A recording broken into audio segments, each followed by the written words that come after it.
오경의 권사님 나오셔서 기도해 주시겠습니다.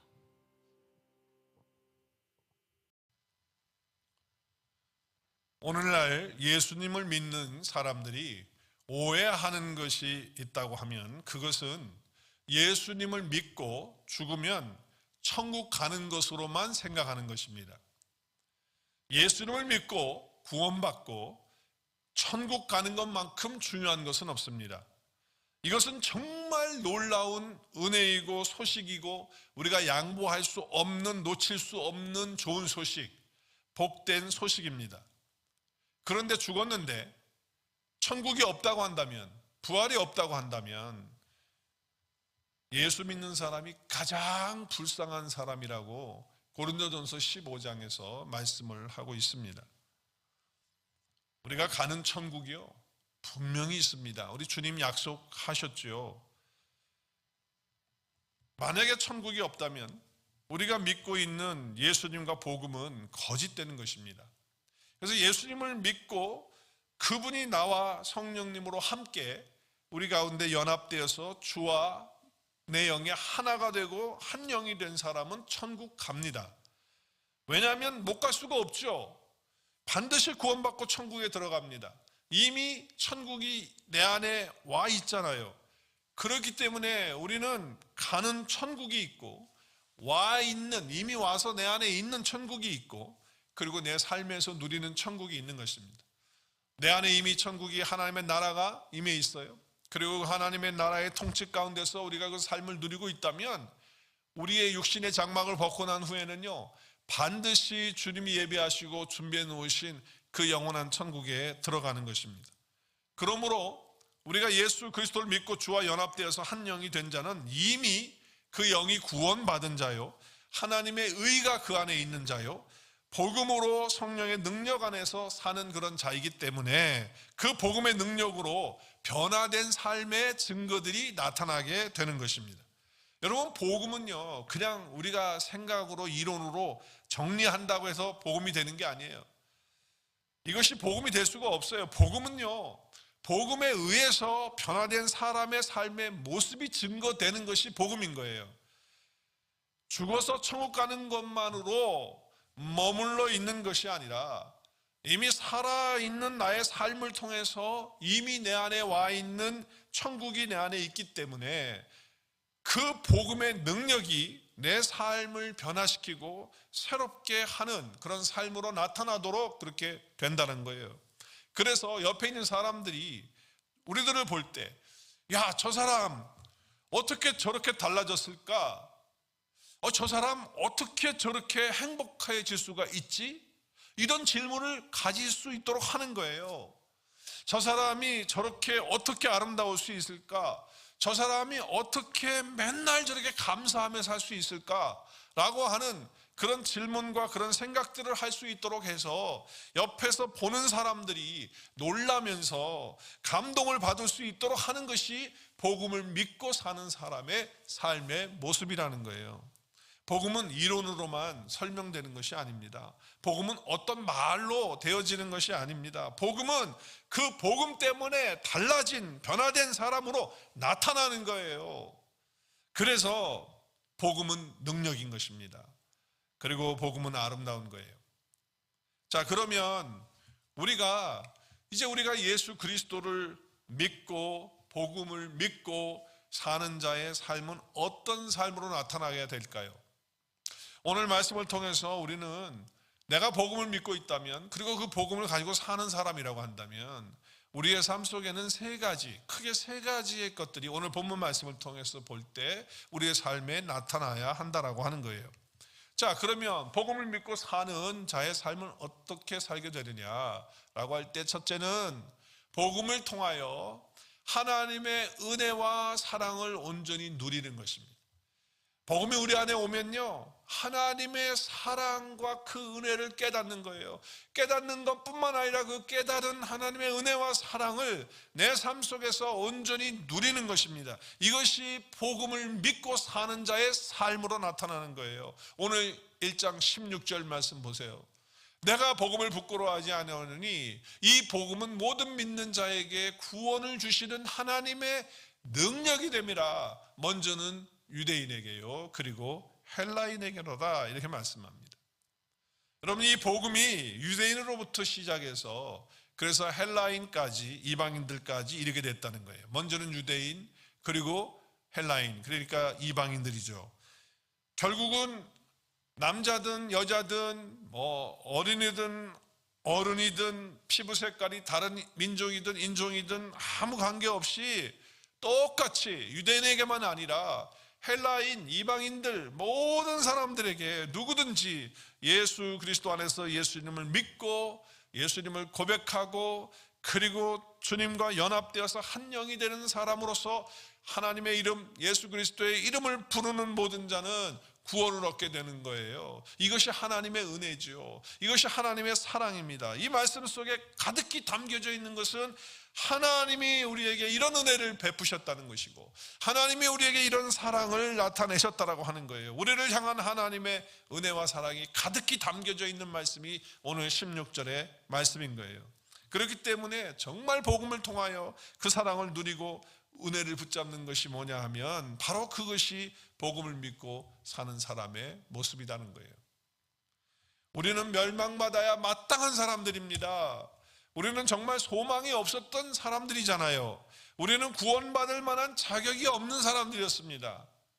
그런데 이런 우리를 하나님이 사랑하셨다는 거예요. 그래서 이 땅에 육신의 모양을 입고 그 아들을 보내시는 거예요. 하나님의 아들이 되셔서 오신 거예요.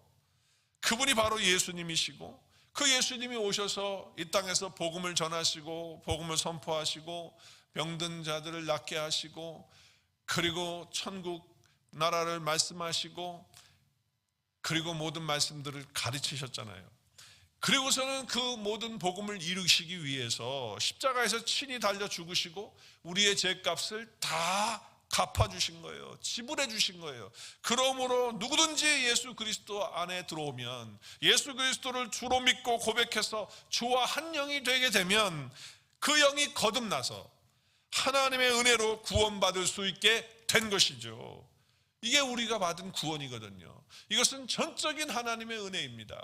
이것은 전적인 하나님의 사랑인 거예요. 그래서 하나님의 은혜와 사랑으로 모든 죄를 십자가에서 다 예수 그리스도를 통해서 지불하게 해주심으로 말미암아 죄 용서함 받고 우리가 죽은 자 가운데서 살려져서 예수 그리스도 안에서 이제는 내 영이 하늘에 그리스도와 함께 앉혀져 있는 존재가 되게 하셨고 그리고 그리스도와 함께 모든 것을 다 받은 상속자로서 이 땅을 사는 축복을 얻게 된 거예요.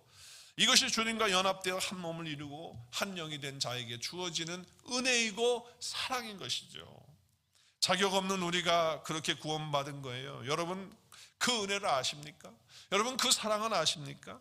이제 우리가 정말 하나님의 그 은혜 가운데서 그 사랑 가운데서 날마다 새롭고요.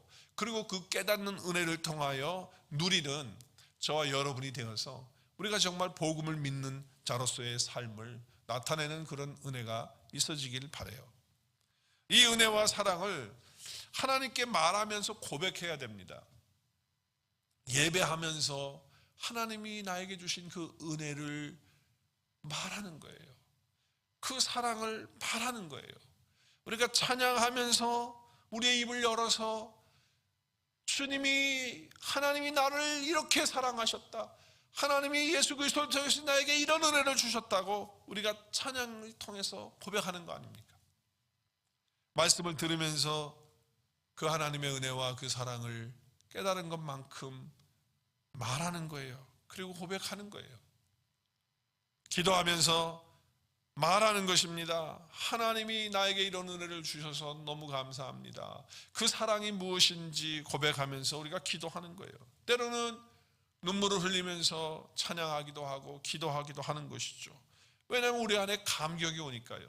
하나님의 은혜가 그 사랑이 너무나도 크니까 감당할 수 없어서 감동을 하고 감격하는 거죠. 그냥 습관적으로 신앙생활하는 것이 아니라 날마다 하나님의 그 은혜와 그 사랑을 알고 그것을 누리는 것이 바로 복음을 믿고 사는 사람의 삶이다라고 하는 거예요. 정말 하나님의 은혜에 감격해서 날마다 새롭고 어떻게 나 같은 것을 하나님이 이렇게 구원하셨는지 주님 감사합니다. 내가 지금 이 복음을 믿고 살 수 있도록 해주셔서 너무너무 감사합니다 라고 말하는 거예요. 남들이 말할 때는 좀 주책 없다고 그럴 수도 있어요. 옆에서 볼 때 말이죠, 저 사람 왜 저러는지 모르겠다 그럴지 모르겠어요. 그러나 내가 받은 하나님의 은혜와 사랑은요, 그것들보다 훨씬 더 크다라고 하는 것이죠. 그래서 우리는 이 사랑을 누리면서 말하면서 사는 거예요. 이것이 복음을 믿고 사는 사람의 삶이다라고 하는 거죠. 자, 두 번째로 복음을 믿고 사는 사람은 어떤 삶을 살게 될까? 복음을 부끄러워하지 않고 사는 거예요. 복음을 부끄러워하지 않는 것입니다. 오늘 16절 말씀에 보니까 내가 복음을 부끄러워하지 않는다는 거예요. 복음을 부끄러워하지 않는 거예요.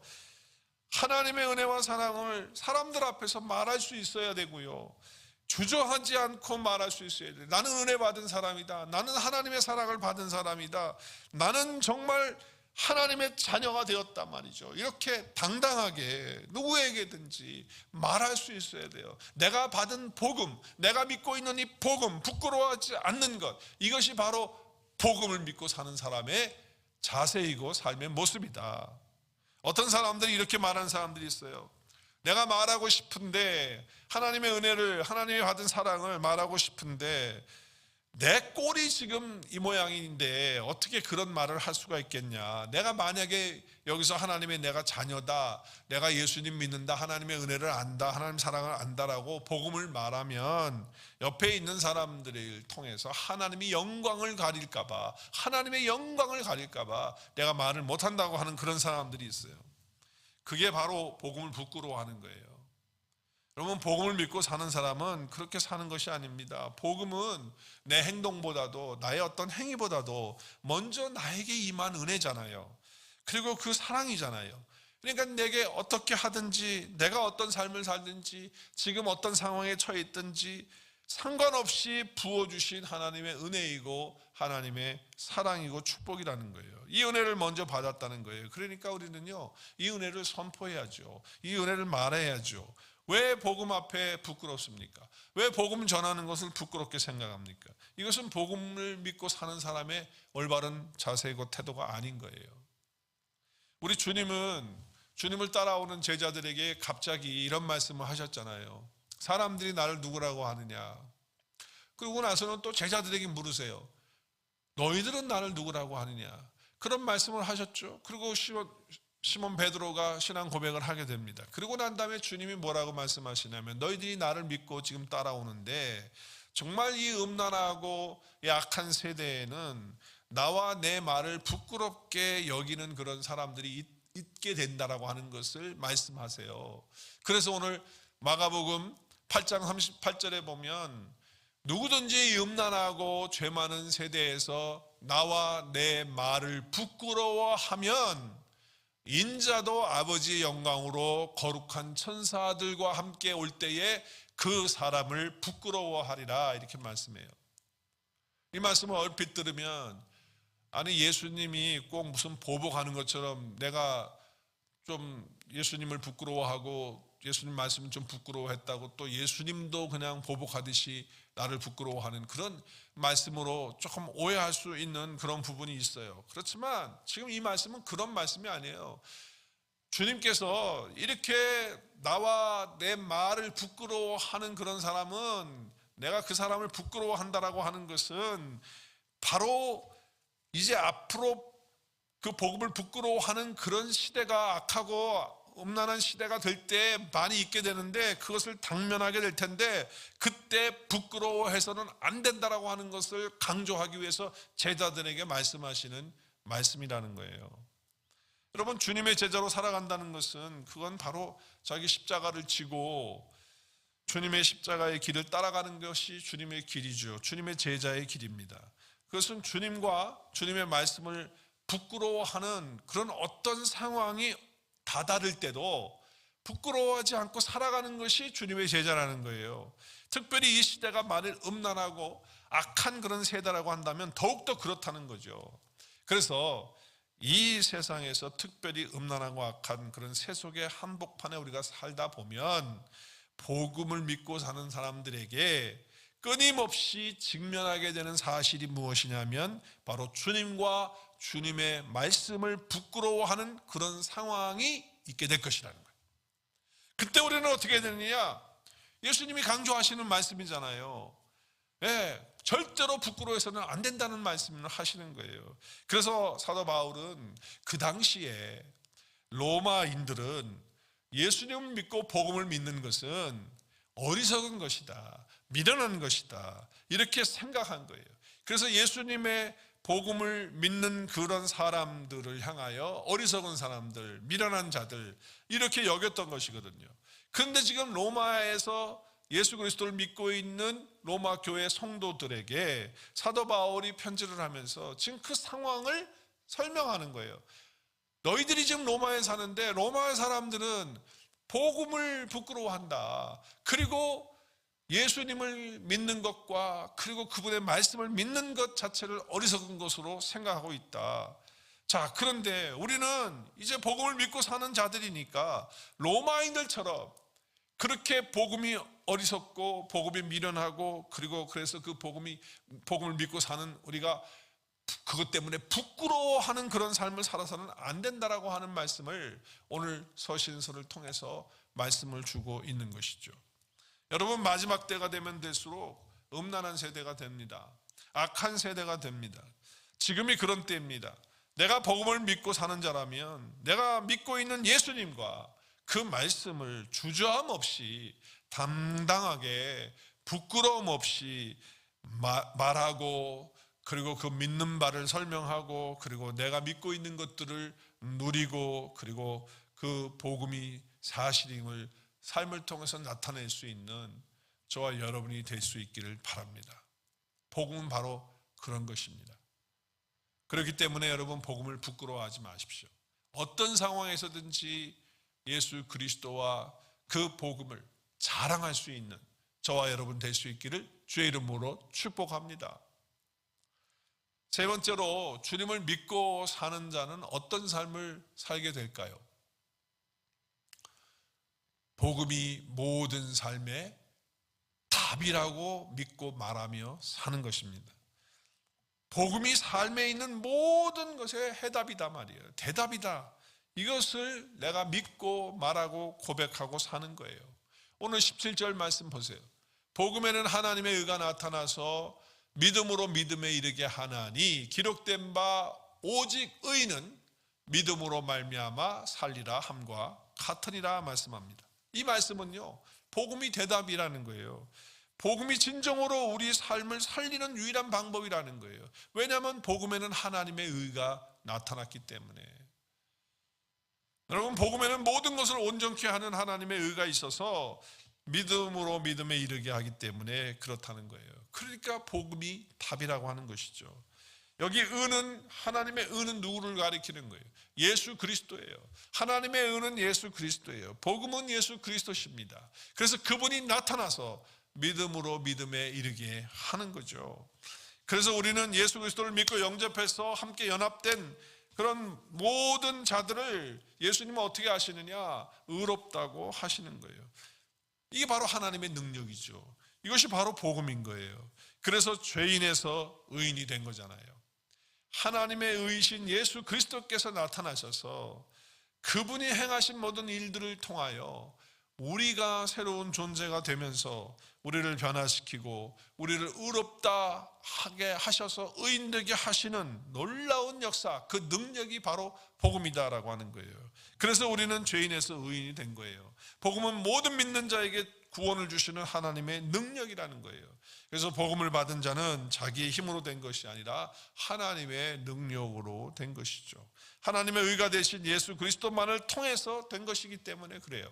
그래서 우리는 복음으로 그리스도 안에서 하나님의 의를 받게 되었기 때문에 이제는 의인이기 때문에 의인은 믿음으로 살아야 한다고 말씀하는 거예요. 삶을 살아가는 방법, 삶을 살아가는 그 원리가 바꾸어졌어요. 이제는 행위가 아니에요. 나의 노력이 아니에요. 믿음으로 살아가는 거예요. 왜냐하면 의인이 되었기 때문에. 하나님의 의이신 예수 그리스도가 오셔서 그분이 행해주신 일로 인하여 우리는 하나님의 의를 받은 의인이 되었기 때문에 이제는 믿음으로 살아야 한다 말씀하는 것이죠. 자, 오늘 17절 말씀을 쉬운 성경으로 이렇게 좀 의역을 해서 번역을 한 말씀이 있어요. 하나님께서 주시는 의가 복음에 계시되어 있습니다. 성경의 의는 믿음으로 인하여 살 것이다 라고 기록되어 있듯이, 이 하박국 2장 4절이죠. 하나님께로부터 오는 의는 처음부터 끝까지 믿음으로 얻을 수 있는 것입니다. 이렇게 번역을 했어요. 여기 하나님께서 주시는 의가 복음에 계시되었다. 하나님께서 주시는 의는 예수 그리스도를 우리에게 주신 것인데, 그 예수 그리스도는 복음인데, 그 복음에 계시되었다는 것은, 계시는 덮어져 있는 뚜껑이 덮어져 있는 것을 열어서 보여준다는 거예요. 그래서 예수님이 오셔서 복음을 보여주신 거예요. 다 알려주신 거예요. 하나님의 의를 알려주신 거예요. 그래서 우리는 이제 그 의를 가지고 의인이 되어서 믿음으로 살게 된 그런 존재가 되었다고 말씀하시는 것이죠. 그러니까 우리가 아무리 거룩해 보여도 하나님과의 관계에서 그가 서 있는 그 자리가 예수 그리스도와 함께 있는 그런 자리, 함께 하는, 그래서 그리스도와 내가 하나 되어지는 그런 사건이 되지 못하면 누구든지 다 불의한 사람이 되는 거예요. 의롭지 못한 사람이 되는 거예요. 예수님이 하나님의 의시기 때문에 예수님과 내가 같은 자리에서 같이 연합되어 있을 때 우리는 하나님의 의로 말미암아 의인이 된 거죠. 하나님이 우리를 보실 때 이제 우리를 보는 것이 아니라 그리스도를 통해서 우리를 보시기 때문에 우리가 의인이 된 거예요. 그래서 우리는 이제 믿음으로 사는 그런 사람이 되었다라고 하는 거예요. 그래서 믿음으로 믿음에 이르게 하는 그런 삶을 우리가 산다라고 이렇게 설명하고 있습니다. 자, 그러면 여기 믿음으로 믿음에 이르게 한다는 것, 뭐 여러 가지 해석들이 있을 수 있습니다. 오늘 여기 17절 말씀에 다시 한번 말씀을 보면, 복음에는 하나님의 의가 나타나서 믿음으로 믿음에 이르게 한다라고 할 때, 여기 지금 믿음으로 믿음에 이르게 한다라고 하는 것이 무슨 의미일까? 여러분, 여기 NIV 성경에 보면 by faith from first to last로 이렇게 되어 있습니다. 처음부터 끝까지 다 믿음으로라고 하는 그런 번역으로 했어요. 자, 근데 킹 제임스 성경을 보면, 뉴 킹 제임스 성경을 보면 from face to face로 이렇게 번역을 했습니다.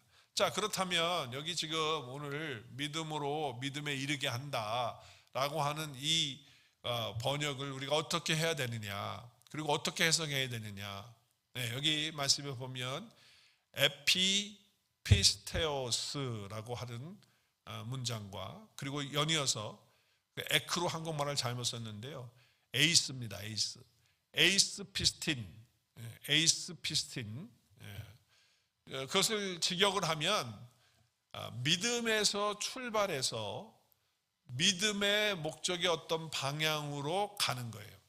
그래서 여기 지금 에크는 from 어디서부터, out of faith, 믿음으로부터, 믿음의 어떤 근거가 되는 거죠. 그리고 에이스는 into, 안으로 깊이 들어간다. 아니면 to, 뭐 어디로 간다. for, 무엇을 위해서, 목적을 향해서. 그런 의미가 담겨져 있는 그런 전치사예요. 자, 그러면 믿음으로부터 믿음으로 향해서 어떤 방향성을 지금 설명하고 있는 것이죠. 자, 그래서 이제 이 말씀을 여러 가지로 해석들을 해놓은 것들을 여러분이 알 수가 있을 거예요. 한 5가지로 정리를 해보니까, 첫째는 이런 해석이에요. 구약의 성도들의 믿음, 그냥 믿음으로 믿음에 이른다라고 할 때 그 앞에 믿음은 구약의 성도들의 율법적인 믿음에서 신약의 성도, 복음의 믿음으로 이어진다는 그런 해석인데, 이 해석은 사실은 오늘 16절과 17절을 연결해서 문맥상을 봐도 그렇고, 또 원어적으로 직역을 해도 그렇고 조금 거리가 있는 그런 해석이다라고 이렇게 볼 수가 있어요. 자, 두 번째 해석은 하나님의 믿음은 신실한 믿음이에요. 그 신실한 믿음은 하나님의 약속에 근거하는 거예요. 언약에 근거하는 거예요. 그래서 하나님의 신실하신 약속, 그 언약에서부터 시작을 해서 인간의 믿음으로 향해서 인간이 그 약속을 믿고 응답하는 것으로 이렇게 해석을 한 거예요. 그래서 믿음으로 믿음에 이른다라고 하는 그런 의미가 바로 이런 의미일 것이다 라고 이렇게 해석을 한 것이죠. 또 세 번째는 하나님의 한 믿음에서 또 다른 믿음으로, 이것은 뭐냐면 하나님의 그 신실하심이 이제는 그 유대인들만이 아니라 이방인들, 이 세계 모든 민족들에게 같은 믿음으로 이르게 해주는 그런 믿음이다라고 이렇게 해석을 하는 거예요. 그래서 믿음으로 믿음에 이르게 한다라고 할 때 하나님의 그 믿음이, 신실하신 그 믿음이 이제 유대인에게만 아니라 이제는 이방인 모두에게 이르게 하는 그런 믿음이 되었다라고 하는 것이죠. 그러니까 유대인의 믿음과 이방인의 믿음이 서로 다른 것이 아니라 같은 믿음으로 같은 믿음에 이르게 한다라고 하는 그렇게 해석으로 하는 것입니다. 또 네 번째는 믿음으로 시작하여 계속 믿음으로 나간다는 의미로 점점 더 깊은 믿음으로 성장하고 진행해 나간다라고 하는 것으로 해석을 하고 있는 것이죠. 그래서 구원은 단 한 번의 믿음으로 그냥 거기서 머물러서 있는 게 아니라 구원받은 그 믿음은 계속해서 그 믿음 안에서 살아가는 과정을 통하여 성장하고 성숙하고 자라가는, 그리고 진행하는 그런 의미와 뜻이 있다라고 하는 것이죠. 마지막 다섯 번째는 전적으로 오직 믿음으로만 구원을 받는다는 해석인 거예요. 하나님의 의는 행위나 율법이 아니다. 복음 안에서 믿음으로만 드러나기 때문에 오직 믿음으로만 의롭게 되고 구원받는다는 것입니다. 그래서 의로움의 출발도 믿음이고 끝도 믿음이고 과정도 믿음이고, 그래서 처음부터 끝까지 전적으로 믿음이다라고 이렇게 해석을 하는 거죠. 그래서 번역도 그렇게 하는 번역들이 있는 것입니다. 오늘 17절 말씀 문맥을 보더라도 이 해석의 의미가 좀 적절하지 않은가 생각이 되어져요. 왜냐하면 그 말씀을 하시고 믿음에서 믿음에 이르게 한다라고 하면서 기록된 바 오직 의인은 믿음으로 말미암아 살리라 함과 같으니라 그랬으니까, 오직 의인은 믿음으로 살아야 되는데 그 믿음으로만 살아가는 것을 말하기 때문에 전체가 믿음으로 주어져서 믿음으로 가는 것을 말하는 거죠. 그러니까 로마서의 전체 주제도 우리가 율법의 행위가 아니라 믿음으로 의롭다함을 얻는 것이기 때문에 적절한 해석이 될 수가 있다라고 보는 것이죠. 해석들을 종합해서 보면 하나님으로부터 시작된 그 믿음, 그 신실하신 약속으로부터 시작된 믿음, 그 언약으로부터 시작된 그 믿음을 우리가 믿음으로 구원받고 의롭게 되는 것이기에 하나님의 의는 우리의 어떤 행위나 어떤 율법이 아니라 복음 안에서 믿음으로만 드러난다는 것과, 그리고 의롭게 되는 것도 믿음으로만 되는 것이고, 의인된 자는 그렇기 때문에 오직 믿음으로만 살아가는 것으로 말씀하고 있는 것이죠.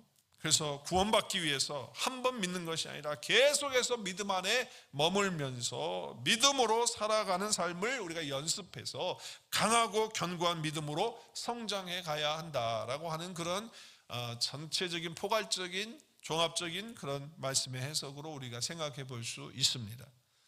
복음은 하나님으로부터 시작된 것이고요, 예수 그리스도를 통해서 그 복음이 주어졌고요, 그리고 그 복음을 우리가 믿어서 죄와 사망과 저주와 인생의 모든 문제를 다 해결받은 것입니다.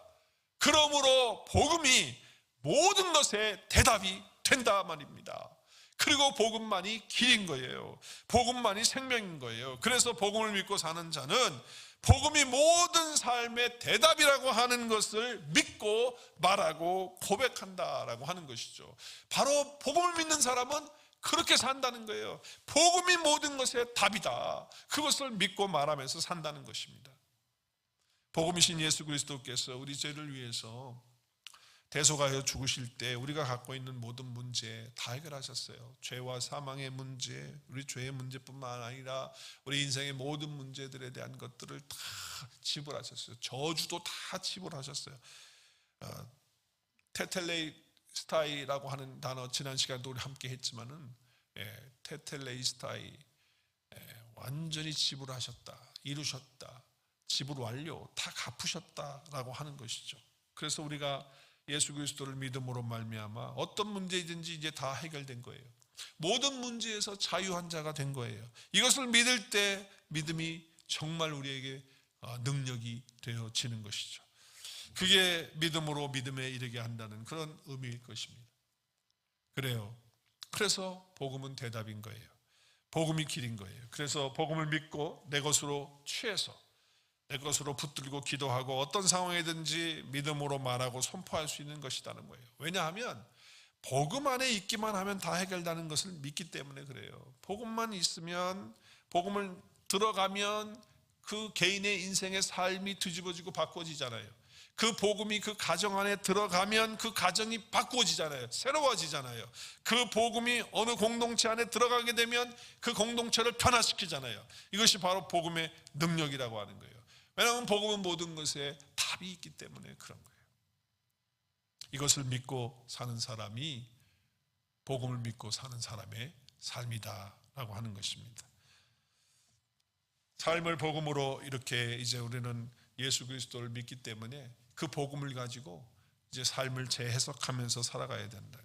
예를 들면 우리 속에서 계속해서 어떤 감정적인 것들, 혼적인 생각들이 우리 속에 이렇게 올라올 때가 있잖아요. 그렇잖아요, 여러분. 그럴 때 얼마나 많아요. 어떤 사람이 막 이야기를 하고 있는데 내가 그를 지나가는데 그 사람들이 내가 지나가는 걸 모르고 나를 향해서 뭐 안 좋은 얘기하고 뭐 욕을 하는 얘기를 하는데 내가 그 얘기를 딱 듣는 순간 제 속이 뒤집어지지 않겠습니까? 뭐 화가 나지 않겠습니까? 그 순간 마음속에서 올라오는 그 파도치기 시작하는 그것을 컨트롤하지 못하고 그냥 얼굴을 붉히면서 당신들 무슨 소리 하는 거야 말이야 하면서 그냥 화를 내는 김에 그냥 그렇게 터뜨려 버린다고 한다면 그것은 복음으로 삶을 해석해서 사는 사람이 아닌 거예요.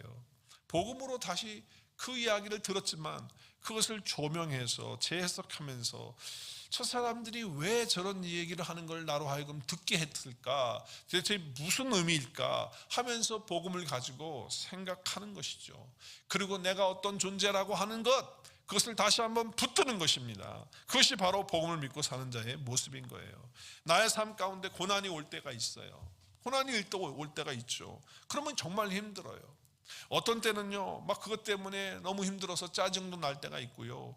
그리고 정말 힘드니까 힘이 다 빠지고 절망스러울 때가 있어요. 그런 순간이 있을 때 뭐 그냥 누구든지 걸리기만 해봐라 말이지, 내가 지금 울고 싶은데 네가 뺨을 치면 내가 가만히 있겠냐, 이런 식으로 이렇게 어프로치 하는 게 아니라 복음으로 그 고난을, 그 힘든 이런 과정의 삶을 다시 한번 생각해보고 비추어보고 재조명하는 거예요. 이것이 복음을 믿고 사는 자의 삶의 모습이라는 거예요.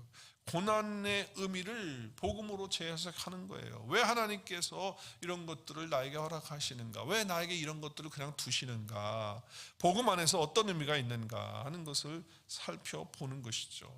그리고 그 살펴볼 때에 그리스도께서 나를 위해서 해주신 그 십자가에서 죽으신 일로 인하여 모든 문제를 다 해결하시고 구원의 길을 열어주셨고 그 은혜를 통해서 거듭나는 놀라운 역사를 주셨다는 것을 다시 한번 보면서 내가 그리스도와 함께 합하여 세례 침례를 받은 사람으로서 이제 거듭난 영을 가지고 사는 사람으로서 기본적으로 나를 지탱하고 있는 것이 복음인데, 그렇다면 이 복음은 모든 문제의 답인데, 그러면 그렇다고 한다면 이런 고난의 문제, 또 나에게 들려오는 어떤 정말 기분 나쁜 자존심 상한 그런 이야기들 들었을 때 우리가 복음으로 사는 사람들이라고 한다면 복음으로 그것들을 재해석하면서 또 복음 안에서 그 모든 것들을 바라보면서 하나님의 능력을 나타내는 저와 여러분의 삶이 되어야 된다는 거예요. 그러니까 우리가 예수님 믿고 거듭났으니까 다 되었다고 가만히 있는다고 해서 복음의 사람이 되는 것이 아닙니다. 복음으로부터 힘을 얻고 복음으로 삶을 정리하고 도전하고 그리고 깨닫고 하는 그런 것이죠. 내가 예수 그리스도 안에서 어떤 존재가 되었는지를 보는 거죠. 그리스도 안에서 진정한 나의 정체성이 무엇인지를 바로 아는 거예요. 거듭난 영 안에서 내가 있잖아요. 그렇잖아요.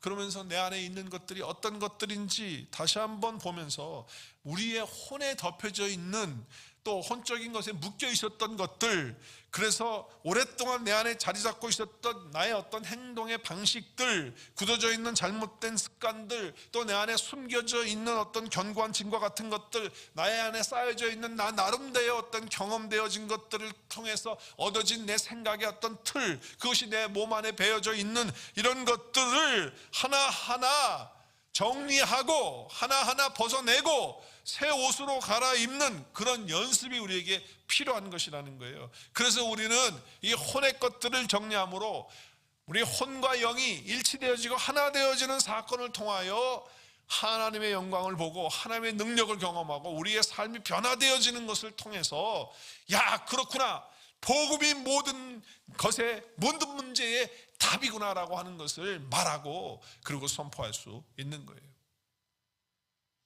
예를 들어서 다른 사람을 사랑할 때 사람들은 되게 내 마음에 드니까 사랑한다고 그래요. 저 사람이 나에게 잘해주니까 사랑하는 거예요. 저 사람이 내가 좋아하는 성격이고 좋아하는 스타일이니까 내가 하는 거예요. 그 사람이 나에게 나이스하게 해주니까 나도 그렇게 하는, 이건 복음이 아닙니다. 그 사람이 그렇게 해주니까 또 내가 내 나름대로 좋으니까 라고 하면서 사랑한다고 하면 그건 복음이 아니에요. 그건 복음과 무슨 상관이 있습니까? 아무런 상관이 없는 거예요. 그런데 누구를 사랑합니다. 근데 그 이유가 뭐냐면 주님께서 나에게 주신 그 사랑과 그 은혜가 너무 크기 때문에, 그걸 알기 때문에, 그래서 그 마음 때문에, 주께서 나를 사랑하셨던 그 사랑 때문에 내가 그 사랑이 넘쳐서 누구를 사랑한다고 한다면 그것은 복음으로 사는 거예요. 복음으로. 그러니까 늘 복음으로 우리는 재해석을 하면서 우리의 삶을 살아야 된다는 거예요. 선교지에 가서도 우리가 그 민족의 사람들을 품고 그들을 섬기고 하는 그 모든 것들도 복음을 위해서 사는 삶이잖아요.